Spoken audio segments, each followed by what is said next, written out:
live on the air. I'm Richard Saile. This is wild.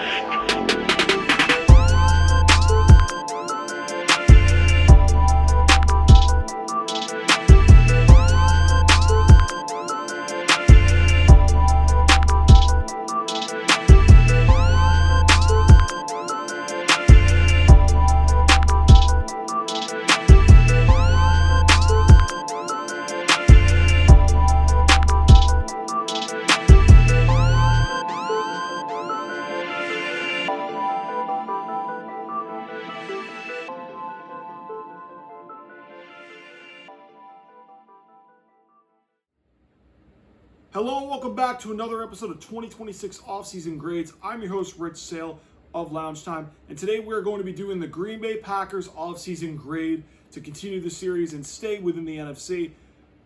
And they had some role players that left through free agency and trades that we're going to get into in just a moment. Another year of the seventh and final playoff seed in the NFC for the third consecutive year. We'll go over their schedule. We'll go over how their roster is compared to some teams we may have covered already and the whole NFC. But we're going to start with the major coaching changes that happened, particularly defensive coordinator for the Packers. Jonathan Gannon is now going to be the new defensive coordinator who comes over from being the Arizona Cardinals head coach, with Jeff Hafley also going to the Dolphins. So out goes Jeff Hafley to be the head coach of the Miami Dolphins. In comes Jonathan Gannon from Arizona, where he was the head coach. If you guys also remember, he was the Eagles defensive coordinator for 2 seasons, where he had that really good defense that had like 70 sacks in 2022 before he left for the Arizona Cardinal job. So he is a decent defensive coordinator. I'm not going to say he's great, but considering who was out there, they could have gone with somebody who needed experience, but he's a guy that has been a head coach before in the league, had a great defense that put up a lot of sacks in 2022, not a great overall defense, but a great defense getting to the quarterback, which Green Bay has some dudes still that can rush the quarterback. We'll go over the depth chart in a moment later in the show, but not a bad hire at defensive coordinator. I think they could have gotten better, but considering who was out there, Gannon was the best name out there. Cam McCord is your special teams coordinator. I promise I'm not going to make jokes, but he's horrible. He's horrible. That is a horrible, horrible hire for the Packers. Now, let's go to what did they do in free agency. Now, they lost some key names through trades and free agency, notably Rashawn Gary traded to the Dallas Cowboys. Romeo Doubs signs with the New England Patriots, and Quay Walker follows Jeff Hafley to the Dolphins. And I'm going to go over a couple more. Rasheed Walker went to the Carolina Panthers, their left tackle. Malik Willis also followed Jeff Hafley to Miami. So a lot of key role players that weren't talked about much leaving for other teams, which I think will be a reason where you'll see the grade as we get into it. But I think those losses are going to be significant, and we'll get into that in just a little bit. Now, their draft, I think, well, let's go over additions before the draft. Zaire Franklin from the Colts, solid linebacker for the Colts, coming over from Indianapolis. And then we're looking at Sky Moore, who never really panned out in Kansas City. He was with the Niners, never really panned out. Benjamin St-Juste did not do well at Washington, did okay with the Chargers. They did make a miracle with Rasul Douglas about 5 seasons ago in a trade.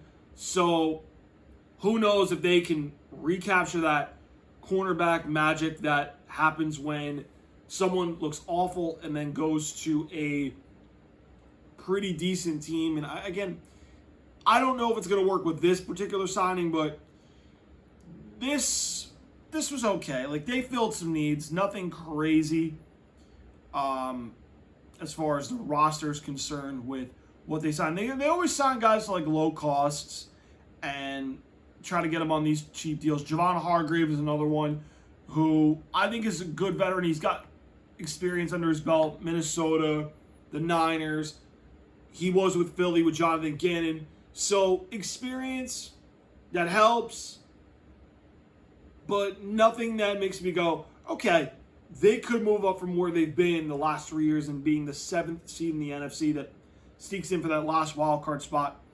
So nothing really crazy, but they did a good job filling out with veterans that can hold the fort down in the short term. In the draft, I really like Danny Denise-Sutton, the edge rusher from Penn State. I think that's a very good get for them, considering Micah Parsons is going to be on the PUP list, missing the first half of the season due to his injury in week 15 against Denver. Crushing blow late last season that changed the Packers defense from not being good down the stretch late last season. So Danny Denise-Sutton, I think they're asking a lot from him as a rookie, but he's a very solid pass rusher that I think will contribute very well to Gannon's defense. Jagger Burton, a nice center guard that is good as a backup. He can play multiple spots in the offensive line. That's a good luxury to have. Damani Jackson from Alabama, he's a solid corner. I think he'll be a guy that might be a good pro within the next 2 to 3 seasons. I think it's all about how they develop corners, and I think he'll be a solid player for them. And then, not really a lot of crazy moves. I know Nate Hobbs was cut post-June 1st designation. Brandon McManus was cut from them as well at kicker. So they also extended Christian Watson to which was big because their receiving core is down a little bit now with Dobbs going over to New England. Now, I'm going to go over the losses for just a minute. I think Dobbs is a little bit bigger than people want to say because at times with Green Bay, we thought he was the number one option. At times. And particularly early in the season before guys like Christian Watson would have a month where he was the number one. Jaden Reed would be another one where he was the number one option. Like, the Packers never had a true one, but there were stretches where Dobbs was looking like a one, Watson looked like a one, Jaden Reed looked like a one, and then somebody else like Malik Heath would pop out of nowhere, and he looked pretty solid. Matthew Golden, I thought, would take a big role last season. He was quiet. I drafted him in fantasy. Did not work out. Tucker Kraft, the tight end, was also a big feature in the offense. So I think Dobbs is a significant loss considering what Green Bay's starting receivers are and the injury history with Jaden Reed and Christian Watson. Now they have to be fully healthy for those guys to have a really strong start. Now, I know they got Sky Moore. Bo Melton's okay. I know they got Brendan Rice, who's Jerry Rice's son. But they're not number one receivers that play a lot of snaps. They're just not. So, Rasheed Walker, that's big loss because he was their starting left tackle, who's often one of the most underrated tackles that I don't think got talked about well enough. But now Jordan Morgan slides in at left tackle. Zach Tom is the right tackle now. So I think you're seeing a change on the offensive line that does worry me a little bit for this particular team. And then Gary being gone, I know they had a lot of pass rushers. Lucas Van Ness now has to take a big step, especially early in the season with Parsons being out the first 8 games due to his injury and being on the PUP list for the start of the 2026 season. So let's go to the roster right now. Let's just go over how this looks. Where would I be concerned if I am the Packers? So the skill groups, Jordan Love, I'm going to save for just a moment. I just want to read off the depth chart. Josh Jacobs, he did get in trouble recently, and I want to pull it up real fast because I did read this about 2 weeks ago. I'm sure that it's there. I got to just find it for now. But he's been in the news recently for not so good things. And again, it involves multiple charges, and he got out of jail, but there's an investigation ongoing. It's domestic violence charges as of a month ago, which he might get suspended, he might not, depends what happens with the case and the charges that happen. And so it's going to be hopefully finalized prior to the start of the season, but Josh Jacobs in the news for the wrong reasons. Christian Watson, Jaden Reed, Matthew Golden are the top 3 receivers on this depth chart. Tucker Kraft, Luke Musgrave, a tight end. Both guys are questionable at the moment, but again, I don't know if one of them will be healthy for the start of the year. That's a little bit of a concern there. The offensive line is a lot different than years past, but it's okay. It's nothing that makes me go, yeah, they're elite like they were years ago.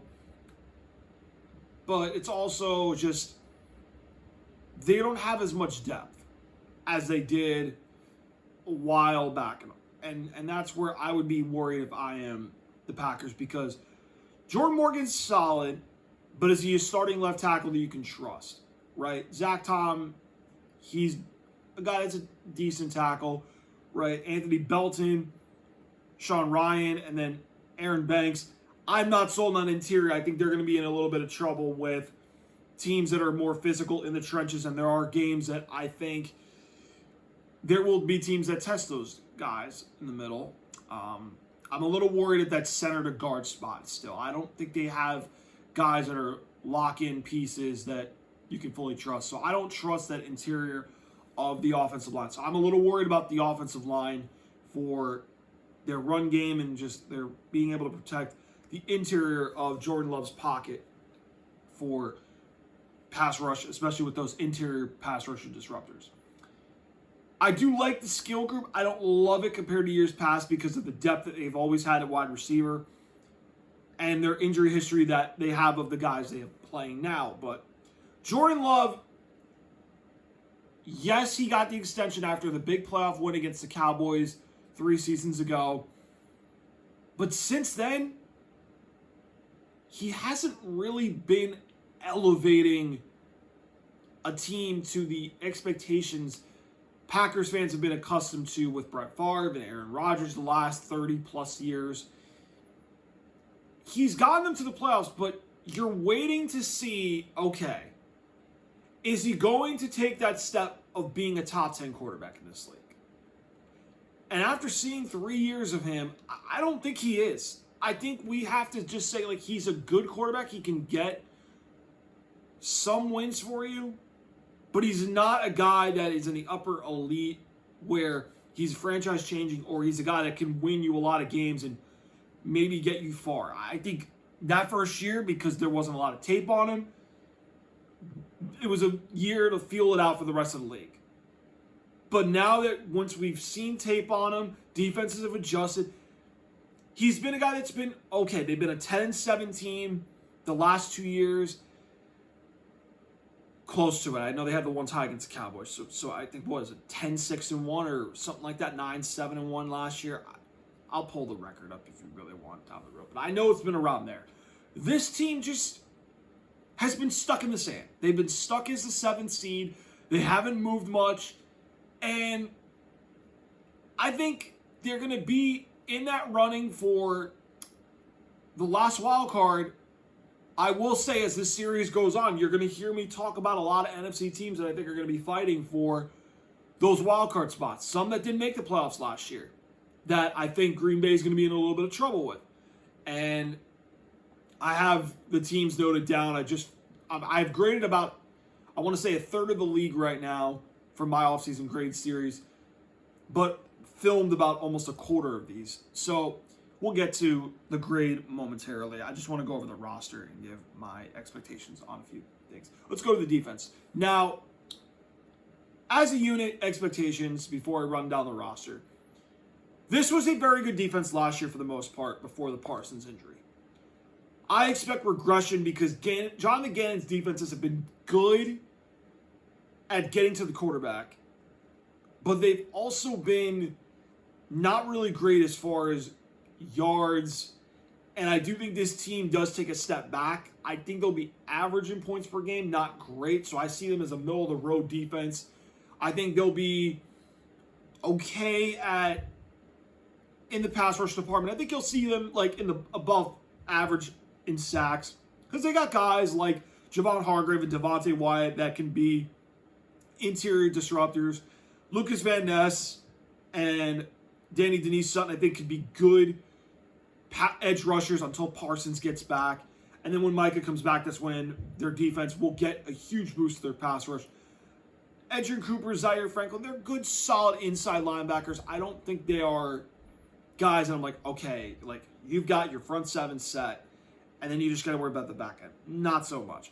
The back end worries me as a weak link, and I'm looking at their corners specifically because Keyshawn Nixon, he's okay. I thought there was a couple big plays that were given up by Nixon a couple times, and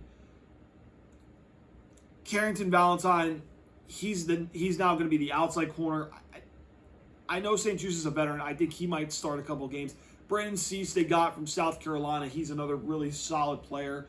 I don't think Damani Jackson's going to get significant playing time in year one. Javon Bullard was a safety at Georgia. Now you're asking him to play nickel, so he's kind of that nickel safety slot corner. I'm not sold on the corners themselves, that cornerback group, in terms of stopping the pass. I think they'll be in the below average department in pass defense because I just think these corners are very inexperienced. And I think they're lucky they got a decent safety duo of Evan Williams. Xavier McKinney's a really good player in the back, and I think he'll have another really solid season once again. But the strength of this team is the front seven. If the front seven can get pass rush, if they can be disruptive at getting to the quarterback and stopping the run, I think this will be a good defense. I think you're going to have to expect some regression with Hafley gone and Gannon coming in and players adjusting to Gannon's scheme. So I would expect some regression. You'll probably see them maybe in the above average to average in some categories. I do think the pass defense might be the lowest because of their secondary that I would be worried about, truthfully, with this group. I just think their corners are too young and inexperienced for me to say, okay, these guys are good building block foundation pieces for a defense down the road. I just don't see that yet. So when I look at the Packers right now, my biggest questions are, are they falling behind too much in the NFC North? And we'll talk about Chicago, Detroit, and Minnesota with their episodes. In a vacuum, Chicago beat them 2 out of 3 meetings, and that's including the playoff game. Detroit now adjusted their offensive coordinator, coincidentally also from Arizona. But Minnesota now has Kyler Murray or J.J. McCarthy starting at quarterback. They all made little moves to get better. I'm looking for Green Bay where I was like, okay, did they get a little better? I think they got a little worse than they've been the last 3 years. And I just think with this group in the NFC, and I'm going to mention a few teams down the road. I'll give you a tease now. I'm looking at 3 teams in the NFC East. I talked about one of the Eagles being at the top of the NFC. But there's 2 teams in the NFC East I think are going to be fighting for wild cards. Their own division, I just mentioned the Lions. I just mentioned Chicago in the division running again. Minnesota with Kyler, who knows? I have questions about them still. The South, Tampa, New Orleans, I think will be those teams you have to watch out for. Carolina had a solid year last year, made the playoffs, but they have improved a little bit on defense that I'll go over when I do their episode. And then you've got Rams, Seattle, second place is automatically getting a wild card. And then I've heard the comments on the Niners video. I've actually been surprised on it, but this is the Packers episode. Let's do that. Let's focus strictly on Green Bay. They're in that running for a wild card spot. Are they falling behind to where they might not make the wild card? It is very possible. So let's go to their schedule, where I really want to go over what I think the record could be. Now, they open up at Minnesota. That I wouldn't be surprised as a loss, but sometimes they beat Minnesota, so that's a coin flip game. At the Jets, I'm giving you guys a win on that one. Home for Atlanta on a Thursday night, a short week, I'll give you a win. So I could see a scenario where it's a really strong start at 2-0, 3-0 without Micah Parsons. At Tampa, I'm going to say that's a loss because Tampa's a little better than people will admit, even without Mike Evans, but I'll save that for everybody's offseason grades. Home for Chicago, I could see a split. Maybe Chicago gets the best of you in Soldier Field before they move to wherever they're going, downtown Indiana. Home for the Cowboys, I'm going to say that's a win. I think that's a coin flip game. These games, if you can win the coin flip games, that's huge in fighting for that last wild card spot. Home for the Cowboys is one of those games. At Detroit, I'm going to say that's a loss. So I'm sitting at right now, their hot start right now, I'm going to say they're like 5-2, and I know that's pretty rare. Home for Carolina, I think they're going to win at home against Carolina. At New England, I'm going to say that's a loss. Minnesota, I'm going to say that's a win. So I see somewhere between 5-5, 6-4 to the bye week, and then that second half stretch. There's some games where I'm like, you're going to have to surprise somebody. At the Rams, Thanksgiving Eve game, loss. At the Saints, New Orleans is weird. Voodoo shit, okay. That could be a surprise game you got to watch out for. I think they'll win, but do not overlook this Saints team. I'll save it for those episodes. Home for Buffalo, loss. Home for Miami, win. At Chicago, that's a loss.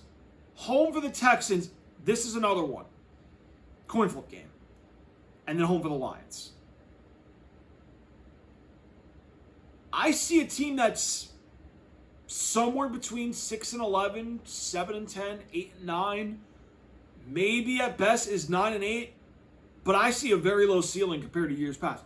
I think the ceiling is a 10-7 team, but this schedule has teams that to me are better, and those teams that are mostly coin flip games are on the road. The only games that are home that you could win as coin flip games are Dallas, Carolina, and then Houston, I think, is one of those coin flip games because that's a really good defense. But you get them in Lambeau, which is huge. Detroit, last game of the season, that's going to be meaningful. So, and then the games on the road that are coin flips, Tampa Bay, at New Orleans. Obviously, Detroit, Chicago is kind of a coin flip game. So, it's split down the middle. You're going to have to win 5 or 6 of those coin flip games to be in the playoff hunt. And I don't know if they can win 5 or 6. I think they can win about 3 to 4 of those games. I don't think they can win all. I don't think they can win 6 out of 8 of those coin flip games. And I'm saying those can go either way. So I'm going to go to my grade. I'm going to C+. I think they got a little worse compared to the division. I think their receiver depth is a little worse. And I don't know if I could bank on Christian Watson, Jaden Reed staying healthy. I don't think Jordan Love is going to ascend the way Packers fans have thought he is going to when Aaron Rodgers left. I don't see that. I think the defense will have some regression with Jonathan Gannon filling in and players taking time to adjust to his scheme. Parsons being out 8 games plays a role. And I think the schedule is a little tougher than people want to say it is. And I think they're not going to win most of those coin flip games. So I'm going to say it's a C+ for the Packers. I think they're probably looking at 3rd place in the North. Maybe 2nd if things fall perfectly. I don't think they're a division winner, though. I feel confident in saying that. I just think they're a little worse than they've been in years past. And I thought they lost some role players that, to me, are going to make good contributions to their new teams. And I think Green Bay is going to be in trouble as far as starting off. They got to hope they don't start slow. But that schedule is a nice start to it, but in that middle, the meat and potatoes, I would start getting worried. But I don't think they did well in the division, matching up well. But I also think they didn't move the needle to where I can say I can confidently lock them as a wild card team. I think they're middle of the road once again. I think they're slightly worse than they've been in years past. And I think their ceiling's low. So I'm at a C+ for the Packers for all those respective reasons. So that is the episode for the Green Bay Packers for their offseason grade. We're going to continue the series later this week. We've got a couple more teams on the way. Make sure you guys hit that subscribe button, that notification bell, that like button, so that way you guys can get all the latest content of offseason grades. We're about a quarter of the way filming-wise. I have a third of the teams done with grades. I'll get them out quickly. A little crazy end of the week last week, but I promise we'll get more grades. You do not want to miss it out. We're going to make sure we keep it up till the preseason starts in August. You can also follow me at LoungeTimePod on X. Yes, I will tweet on NBA free agency or any big NFL news, but it's been quiet right now, so that's why I'm a little quiet at the moment. But if you have a question for the show, please tweet at me. I will answer it. Guys, thank you so much for tuning in to Lounge Time. Hope you guys enjoyed the episode, and I will see you guys later in the week where we will discuss more 2026 offseason grades.